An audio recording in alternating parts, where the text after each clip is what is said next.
We're also getting our first look at the groundwork for a pivotal moment in Texas education. This time next year, our state will have education savings accounts, also known as school choice or school vouchers. So the most basic way to explain it is the state is giving families thousands of dollars to help with the cost of private school.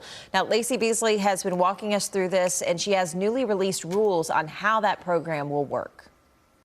The $1 billion program uses taxpayer funds to help qualifying students pay for private school, and that won't be available until the 2026-2027 school year. The proposed rules reflect what's outlined in the bill.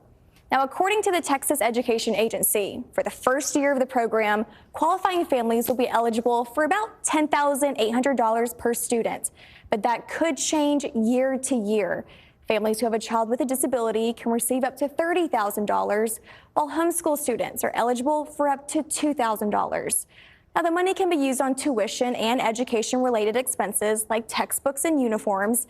Families can even use the money for transportation to and from school and school meals. Let's talk about who can qualify for an ESA. The program is open to school-age children who are U.S. citizens or in the country lawfully, including those already enrolled in private school.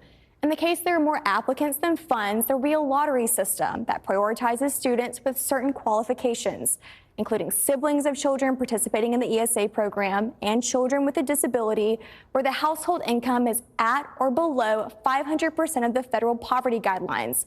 So that means for a family of four, that threshold would be $160,000. Students would then be prioritized based on household income. Now, something new in these rules: if an admission to the ESA program happens after the school year begins, funds in the child's account will be prorated during the application process, and parents will have to provide proof of residency and income.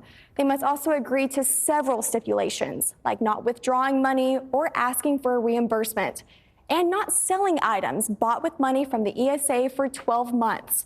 If they decide to pull their child from a private school, they must give the state a 30-day notice in writing. Now, private schools can also choose to not participate in the ESA program. If they do choose to participate, they must be accredited and in operation for at least 2 years. If there's any money remaining in an ESA account at the end of a program year, it will carry over to the next if the child remains eligible and continues in the program. Reporting for The Learning Curve, I'm Lacey Beasley.